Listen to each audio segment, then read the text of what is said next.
Here's an experiment for you. Take passionate experts in human resource technology. Invite cross-industry experts from inside and outside HR. Mix in what's happening in people analytics today. Give them the technology to connect. Hit record. Pour their discussions into a beaker. Mix thoroughly. And voila, you get the HR Data Labs podcast, where we explore the impact of data and analytics to your business. We may get passionate and even irreverent, but count on each episode challenging and enhancing your understanding of the way people data can be used to solve real-world problems. Now, here's your host, David Turetsky.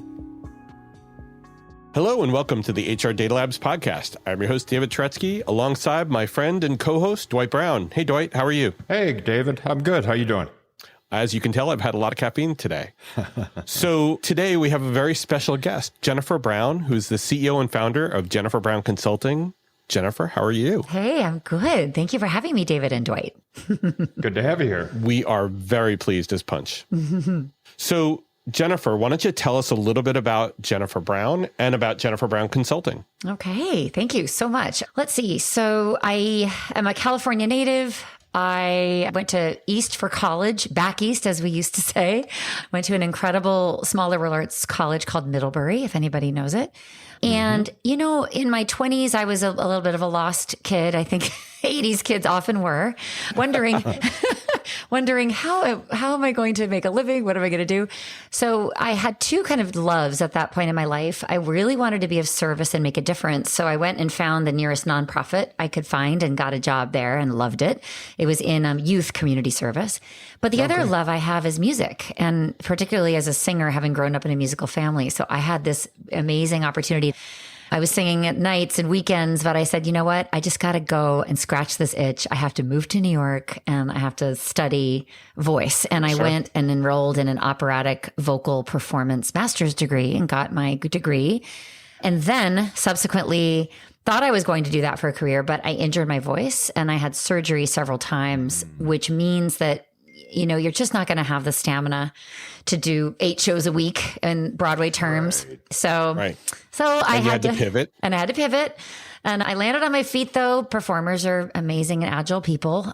And I found another stage, which I actually didn't know existed, which was in the whole field of leadership training and development. I became a trainer and a facilitator and really enjoyed what we say being on platform in my world, right? Which is just deliver.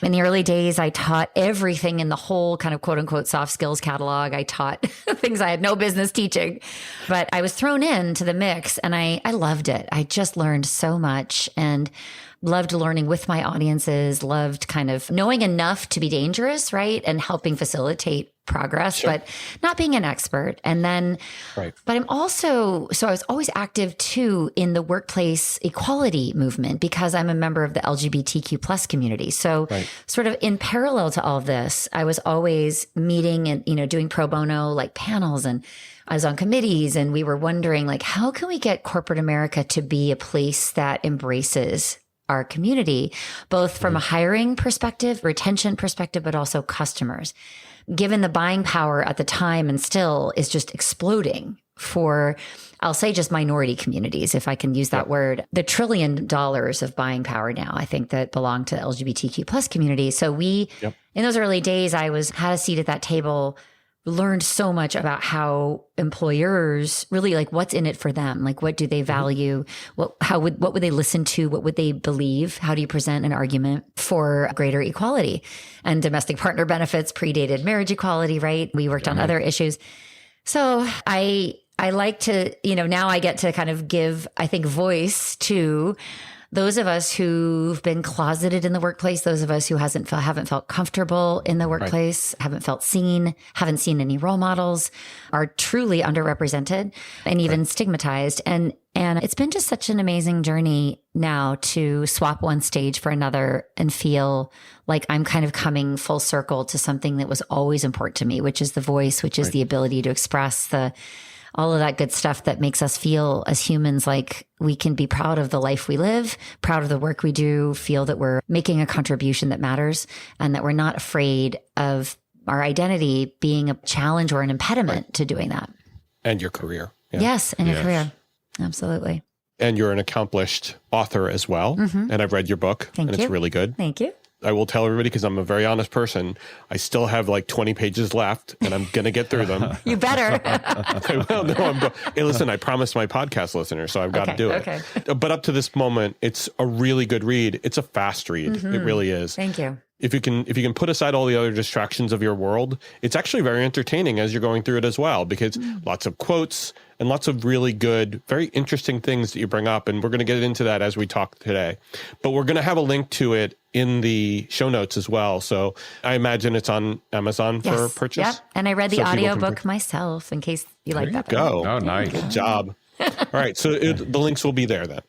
So Jennifer, as we always do, it's tradition on the HR Data Labs podcast. What is one thing that no one knows about Jennifer Brown?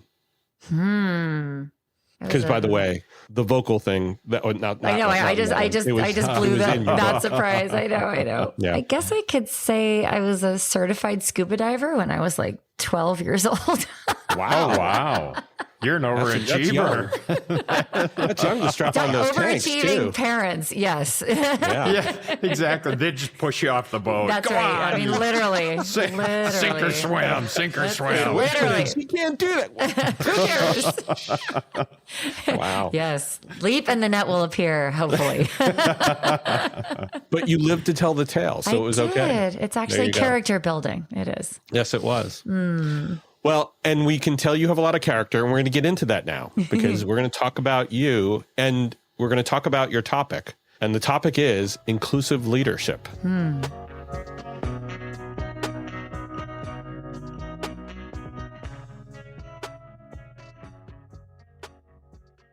So our first question is, what have we gotten right and what have we gotten wrong about inclusivity in DE&I initiatives? Hi there, I'm Peter Zollman. I'm a co-host of the Inside Job Boards and Recruitment Marketplaces podcast. And I'm Stephen Rothberg, and I guess that makes me the other co-host. Every other week, we're joined by guests from the world's leading job sites. Together, we analyze news about general, niche, and aggregator job board and recruitment marketplaces sites. Make sure you sign up and subscribe today. What have we gotten right? Well, I think adding it to the D, which is diversity, was important and significant, and it wasn't always thus.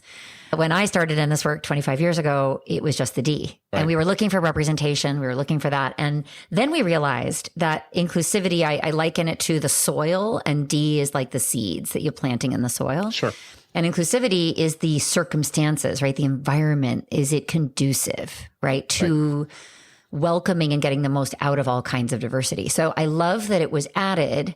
Interestingly, some have flipped it and say I and D now, depending on what company, and have added other letters, which we can get into if you'd like. But it has become so important that it's taken first place, which I think is a wonderful way to look at it, because I think you have to build the culture before and as you bring in new kinds of talent, so that you don't skip a beat in terms of people's reaching their potential, right, to contribution. Right. Or else you risk losing not just them, That's right. but you risk losing a lot more than that because of the examples that they then highlight to everybody in the world, especially in the world of social media these days. It's so I kind of love that accountability. I mean, it's harsh. It's harsh, but Right.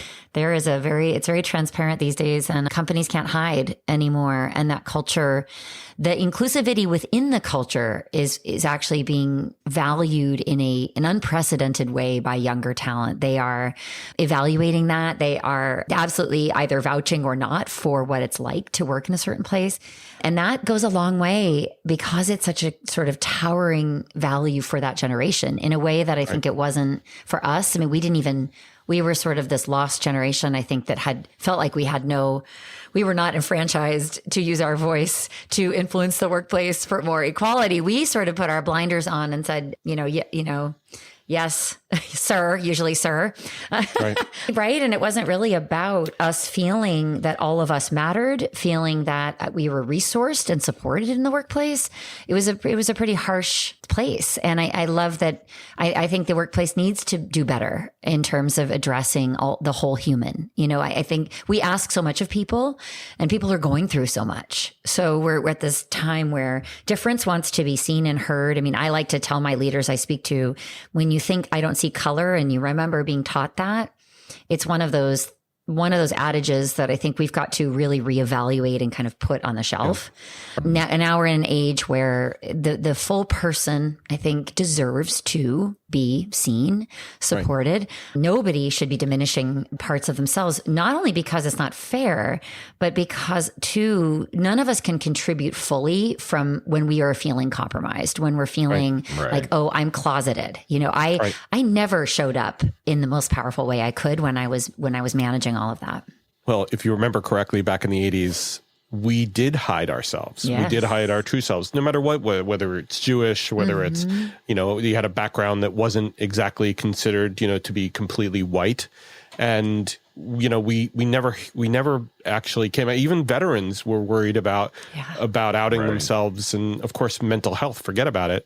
But now, and you mentioned it in your book as well, and I'm going to say that a lot, by the way, things like BRGs or ERGs provide opportunities that we would have never taken before. We would have never said, I'm going to self-identify as that. But now, thank God they exist, so people can feel like, hey, other people are going through the same crap I am. So true. I'm so grateful for that. Affinity groups is what you're talking about. And that's like the Black ERG, the Hispanic ERG, LGBTQ. But, some companies still don't have those groups. And what we saw over the last couple of years as more like companies flooded into the DEI work, of course, because of the murder of George Floyd and what happened subsequently. Even the smaller companies now have affinity groups. And I'm so heartened to see it's not just the province of like the sort of the big employers that had the resources to stand these up. And now it's viewed as like, we've got to have these because we've got to hear from communities that haven't really had a voice and have been afraid to use that voice and tell the truth.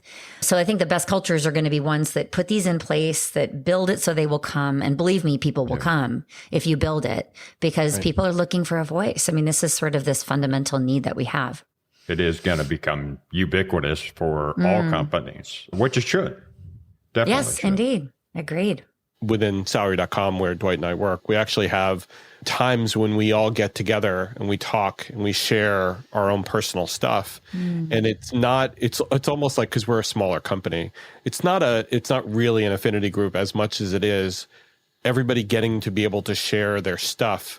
And I wish it was more like an affinity group, and I wish we had more. But I think all it would take is us saying we would like to get one together to actually start one. And then, so I guess the question is, does it start with us, or does it have to be somebody special who's building that kind of stuff? Oh, I love that question. Or does it have to be created from the top, which is the other, right. Like that. That's usually, I think, one of the best answers. I mean, I always assume there's a groundswell. There's always a want and a desire for people to have this. But I do think the build it and they will come, there's truth in it, which is particularly if the senior level endorses it. I think the powerful thing about coming that way is that we as an institution are saying this is important enough that we want to charter these. They are serious. Identity matters. There are things we need to learn. There are people we need to know about so we can pull them up that pipeline and get them into the C-suite. There are customers that we need to understand from these different groups. So there's nothing like feeling like a business priority. Right. And feeling that there is not just sanctioned, but supported and valued. And so ideally, you've got top down, getting it, putting it in place, supporting it, assigning executives to be executive sponsors for each of the groups. But then you've got like lots of enthusiasm from employees in general to say, I would definitely join one. I would step up for leadership roles.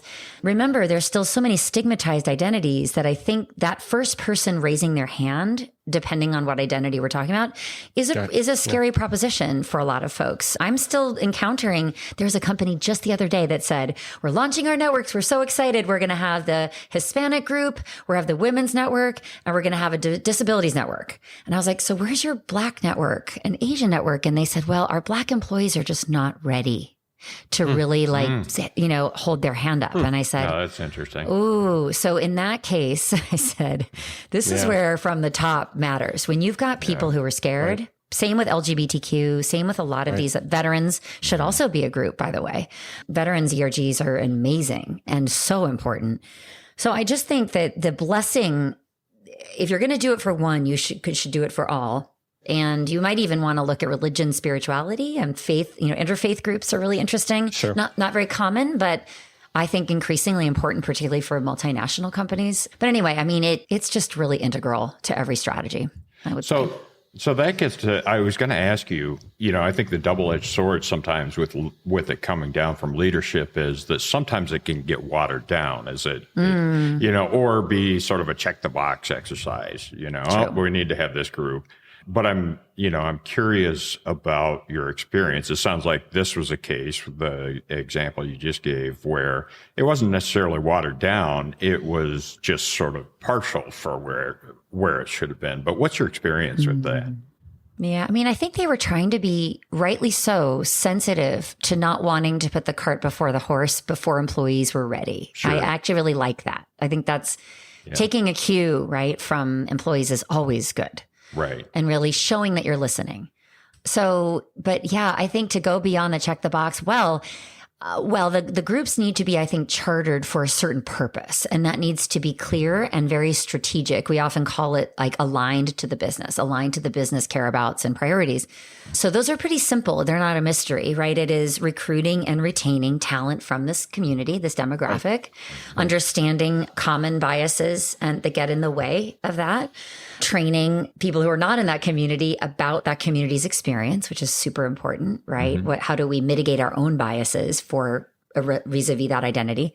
And then the customer focus. So that should also be part of their mandate, which is to inform product development, sales and marketing, images that we use, language that we use as an institution. So if you charter them, you really must charter them not just as social clubs, not just as philanthropy, which is in the old days, I think where they most sort of quickly found a home, but to really say these drive innovation in the company. They need to, if they have a seat at the table, they can kind of, by the way, like save the company from missteps, right? When it enters a market. I mean, there's been so many unforced errors, I feel like, when I see an ad campaign gone wrong, for example, and I say to myself, where was the Affinity group? I mean, do they exist? Were they at the table? Were they listened to? Were they really heard, which is different, right? Were they really heard?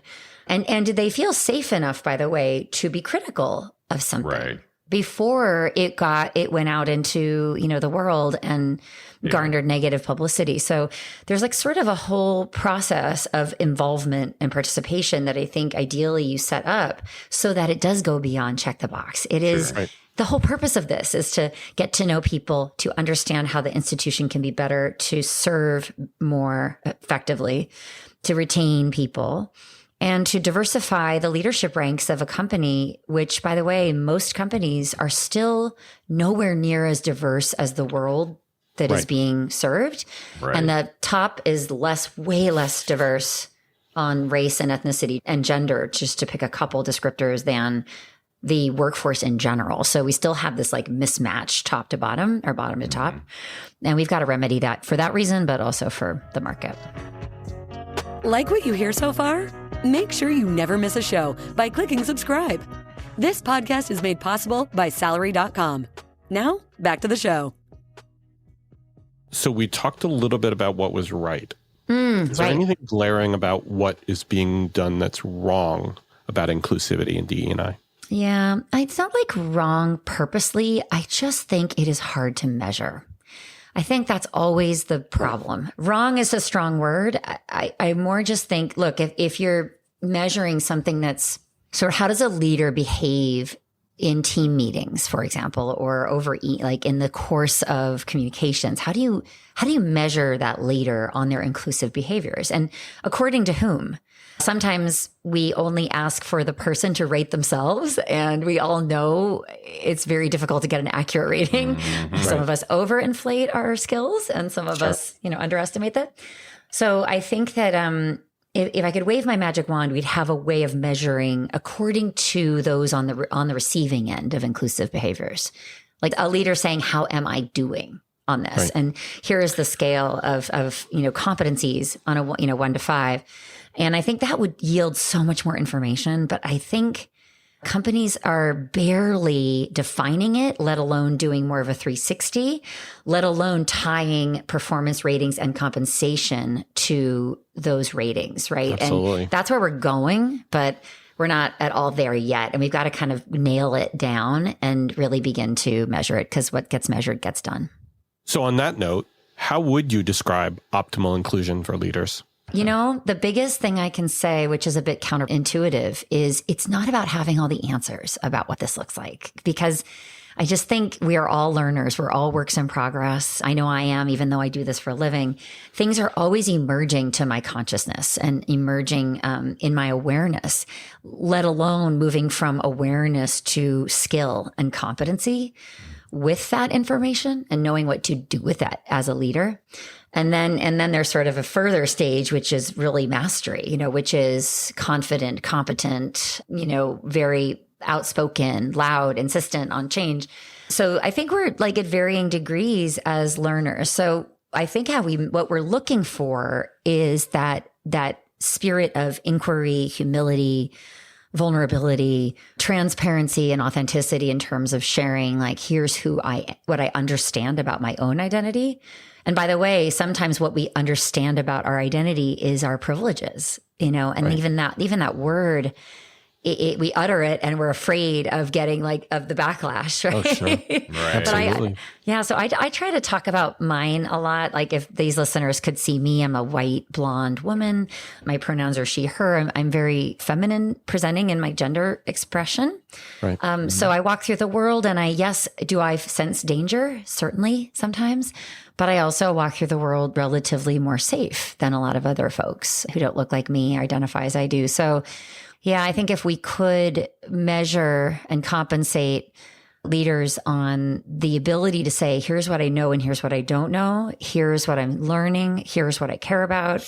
If we could help people kind of get comfortable it's very uncomfortable to not have competency in something, and leaders they're like allergic to it and they don't want to admit it. Exactly. Especially as a leader though, Jennifer. I mean, especially as a leader, you don't want to show vulnerability. I mean, you had an example where you talked about Tim Cook coming out at Apple and saying, I'm a CEO of one of the largest companies in the world. And it's hard to represent when you're not being authentic, but it's also hard not to come out and then be judged for this as being the head of one of the biggest brands and companies in the world. Right. And I know people struggle with this all the time, because I deal with it with my children and the pronouns and their gender identity and other things. So I can't imagine it's not everybody weighing on something, because you also described it as a Rubik's Cube, because I'm one thing, but I'm also a ton of other things too. Right. And even if we're totally comfortable with saying, I'm a Jewish American, or yes, I'm a white male, or whatever, there's a ton of other things behind us, whether it's my mental capacity or, I may have mental issues or someone in my family does, and I'm very cognizant of it. If you don't know the whole me, and there's no way you can, how can we pretend to understand each other, or even pretend to walk in each other's shoes if we don't know that Rubik's Cube? I know. And showing the face we choose to show and sanitizing our identity and making others comfortable. I know we all have experience doing that when we don't trust and when we don't know our environment and how it's going to hurt us or help us. Right. And we often usually assume we're going to be hurt by it. I mean, I remember coming out a gazillion. Because we are. Yes. Yeah. Yes, that's true. That is true. In some cases, sadly, yes. And yet others, I know, for coming out over and over again, that I have always anticipated a more negative reaction and been surprised when I give people more credit, or say I'm in a room of all men and I'm, there again, because I've been there many times, and I'm underestimating who people are and what they have the capacity for and what they understand, maybe directly or indirectly, about all of who I am. So it's this, I think, to find allies that are our potential allies that are probably all around us. It's not everybody, but we need to declare ourselves. And we also need to share what goes on for us and tell truthfully, here's what I hear that, you don't hear. And here's what that means, and sort of stir the empathy and the compassion in others, which I think leads to allyship and solidarity. But I think if we are too scared of each other, and one side is scared of saying the wrong thing, and the other side is scared of disclosing. I mean, that tends to be like that. That's where we are. And this is a really unhelpful binary. There's always an abyss in between. There is. There's a scary moat with lots of alligators in it. Yeah, exactly. But people have stepped into it and gotten their legs chopped. That's right. No, that's true too. Exactly. So there is a reason to be scared, but there's also a reason to be hopeful, because if there wasn't this stigma put on by one political party of the word woke, which, whatever, I don't understand why we can't be compassionate, or at least be understanding. Forget about compassionate. Okay, forget about it. Okay, you don't need to care about me. Right. But at least be understanding about the fact that, I'm a 9/11 survivor and I don't want any pity for it. Just don't keep bringing up the World Trade Center when we talk, or, don't talk about planes going into buildings, or, like that happens literally every day. Wow. So, you don't need to care about me. Just be a mensch, be a nice person, just be a human. And I don't understand why people can't be like that in 2023. I know. Boy, and you're just giving me a reminder of something I need to add when I teach, because you're right that, what it really takes though, is you just even saying that gave me a gift. I mean, and you were just probably like sharing, right, that this is what you hear. But when I hear that, I say to myself, where am I not tuning in to what somebody's experience may be when they don't tell me they have that experience? Right. I think that the work, like for me, the reason I share my pronouns all the time is I have no idea how the people around me identify. And I don't want to presume that everyone is as comfortable, as I am with the pronouns you think I should have, which are she, her, right? That makes sense, right? Because that's the way I present.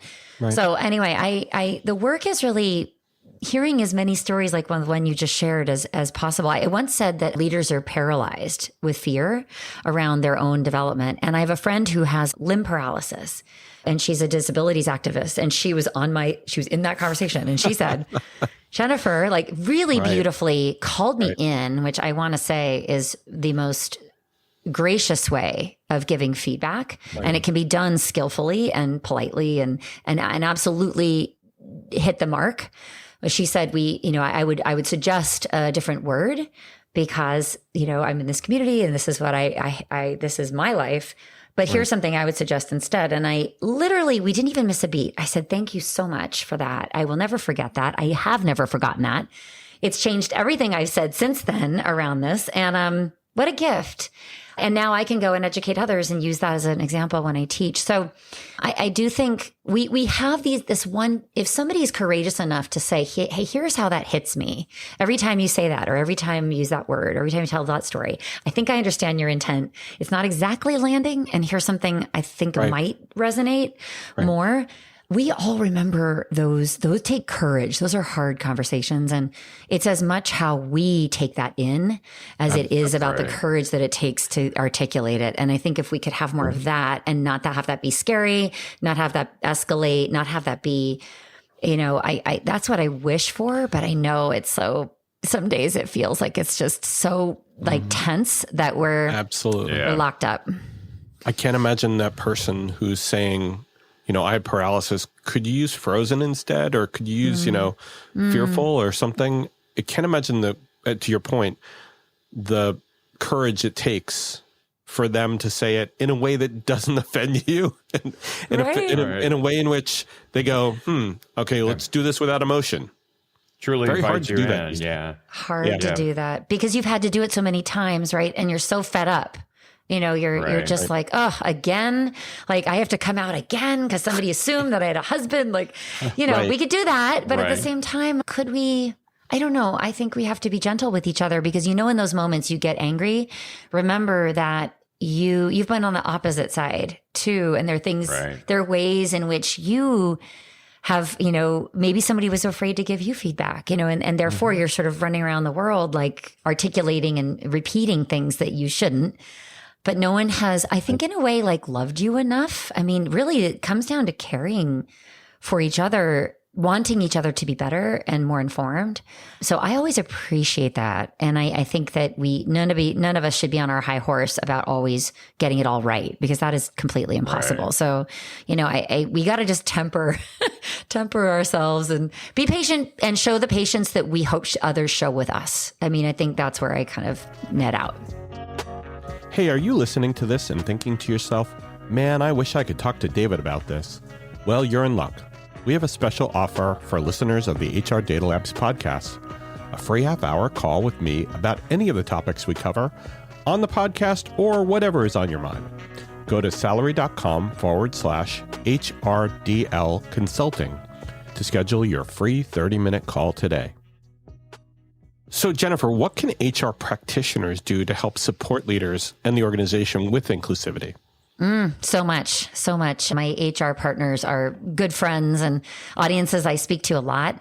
HR BPs, business partners, get that like direct access to their leaders. And it's such a privileged spot to be in, to influence that leader. And I would imagine a lot of you listening to this have leaders coming to you really struggling with the question of inclusion on a whole variety, struggling in all kinds of ways. Maybe they're resisting, maybe they're clueless, maybe they're self-conscious and afraid of making a mistake, so they're struggling with perfectionism. Maybe they have some beliefs that are causing them to have trouble with really embracing the importance of it and how to practice it. Right. And maybe some are just like, I'm a good person, like, don't I do enough? What more do I really need to do? Can somebody else do this for me? Can I just check the box, right? So I think helping leaders, and in the book, How to Be an Inclusive Leader that you referenced earlier and many times, thank you. There is a model, there it is, the 4 stages of inclusive leadership. And I think we have an assessment that takes 10 minutes. It's perfect for leaders. It's free. And they can get like a printout and sort of a score on, where are they in the continuum of growth. And maybe that would then lead to a coaching conversation, which could lead to some ideas for how they can get more exposure to certain lived experiences, right? That Rubik's Cube, right? Understand some more of their cubes, but also perhaps get comfortable being uncomfortable, turn their Rubik's Cube around and maybe share their diversity dimensions. I think it's especially powerful when a leader in the majority group in leadership, which tends to be male, tends to be white, shares something that's on the back of their Rubik's Cube. Like, it's a very powerful thing. It's good practice for vulnerability. It's good practice for inclusive leadership, but it also gives you a way in to say, hey, I'm not just going to ask you to be vulnerable and bring your full self. Like, I'm going to work on that because that's available to me too and important. Yeah. So I think that you can hold some space for that leader to really find their own diversity story, to really unpack some of the biases they have, because we all have them. Maybe awaken something in them to say, I want to grow, and here's where I want to grow and progress. And you might even have a leader who says, hold me accountable, please, bring me coaching or things to read, or let me review my strategy for a difficult conversation, or I'm kicking off this, affinity group launch, and I want to say something very personal. I think we can support leaders to lead on this, but I think they need some help, some support, like some safe space, some encouragement, some ideas around like, what could I possibly say? Because I think a lot of people are stuck in that. Right. And let me just suggest that when you're talking to a leader who says, well, I really don't have anything, ask them about their family, or, don't get too personal, right? But say, what did your mom go through? Are you, and I think you mentioned this as well, are you the first college educated person in your family, right? Or, tell us a story about the immigration of your grandparents, right? What did they struggle through?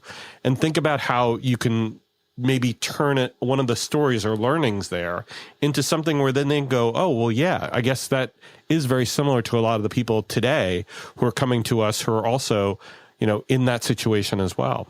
So maybe they could turn some of their experiences into some kind of understanding.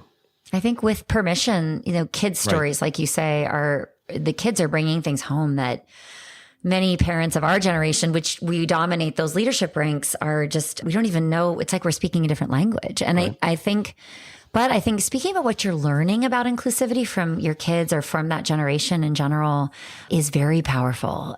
Speaking about that and then saying on the heels of that, here's what I don't yet understand. Here's what I'm endeavoring to learn more about. Right. Here's what I want for the world. What kind of world do you want them to have? What kind of like workplace and professional experience do you want them to have? Because if we found the workplace toxic that a lot of us were in, it's not even really enough. When we did, the hope we have to build it back better, especially after a pandemic that like threw all the cards in the deck up in the air. We have such an opportunity to build this different. And I hope we don't squander it because we move on to the next shiny object. I really hope, or we don't squander it on fighting about return to office. And, it seems, I don't know. I worry about backsliding and forgetting some of the most poignant and powerful lessons and truths that we've heard from people who are really in pain the last couple of years. We got to carry that forward and continue to hear that as hard as it is and has challenged as leaders and institutions may feel that like, oh, we're so broken. We're so, we've got so much to fix and so much is, dysfunctional. And, look, I lead an organization too, and it's really hard. It's hard on the ego to hear things when you mean well, when you work hard, when you kind of have pulled yourself up by your bootstraps. Yes. But at the same time, I say to leaders, what got you here won't get you there. And we all, especially my generation, needs to really question, I think, what is working anymore in the way I lead. And, for everyone listening here, you probably have leaders saying, I just feel like I'm like losing my grip on what used to work for me, like what my style was, how I define myself as a leader. And pro tip, you must be an inclusive leader because there's no way you're going to thrive in the future if you don't figure out how to build trust across difference and do so in an authentic way, not just a check the box way. Yeah. But it's an extremely aware position to say, I'm not as effective as I used to be. Ooh, yeah. Yeah. Isn't it? Yeah, it's not fun.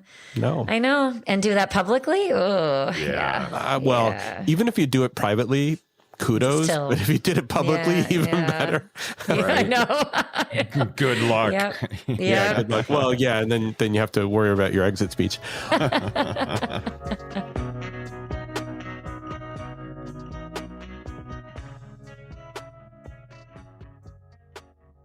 So, Jennifer, we talked about a lot today. Mm-hmm. Is there anything else that we missed when we're talking about inclusivity that you wanted to talk about before we close? Oh, thanks for that question.